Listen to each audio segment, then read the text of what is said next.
كلمتان حبيبتان إلى الرحمن خفيفتان.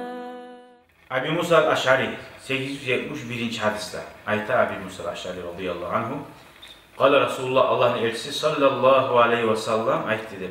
Al-istizanu salasun fa in uzine leke ve illa farci. İzni talep etmek, bir Allah'ın uyuna girmek için uç gelen yerde ihtiyar var. Bir kere talep getir almak için gitme ihtiyarına var. Uç gelen yerli sana yarar. Uçtan artık zavukka basıp durmağa, eşin altından taybi durmağa yaramay. Uç gelendeki zamanla arası boline masal, namacına duran adam çıkmayacağı zaman oldu. Bir daha adam ettim.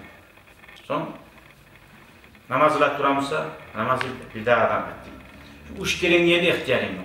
Şu vakti cevap olmasa sen kayıpma gereksin. Belki seni gitme koyup bu adam çıkıp şahı gitme tarığa gelir. Açma sümüydür eşi. Kolu ihtiyarı var. Kara abi adam tutmuşuyor. Ucuna da oturup eşleşmez bağırdı. Ben tutma ihtiyarın yok. Neye Peygamber'in hadisine sen tinleyen busurmamışsan o sağa huzuru sunaymağa belki sümüyedir görünmeye. Belki o huzurdan çıkan adamın organı sümüyedir sen. Niçe türlü sebep oldular. Şöyle sen söylesen adam tutmuşu şuraya sen Resulullah'ın Peygamber'in yoluna tabi olma adamsın. Allah'ın Kur'an ayetine tınlamayan adamsın. Görüyor musun? Niye? Peygamber ayetler ki üç kere yüzünü talep ettik deyin. Fa in uzine leke sana yüzünü verilse gir. Ve illa farciye. Peygamber ayetler bu olmasa kayıt değil. Kırgaçır maşinlerine karap durma bir saat. Ayetler sağ Allah söyle telefonuna gelecek mi doğdu başka zaman. Kayıt değil sana. Şu yerden tayyip. Geç şu yerden. Ve illa farciye değil. Kurasın neçik adapta tayyaya yürüdü.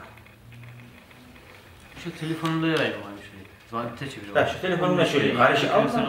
Namazlarımızda adam ya ulup abone oldular. Karışı alanzattı. Zanı gittim. Tokta. Namazlı bir tane cağı Sonra bir daha birazın bir daha zanı git. Sonra bir daha bir zanı git. Bitti. Altı gitti gelin. Sonra geçe 12'de söyleyeyim halde bir daha sonra.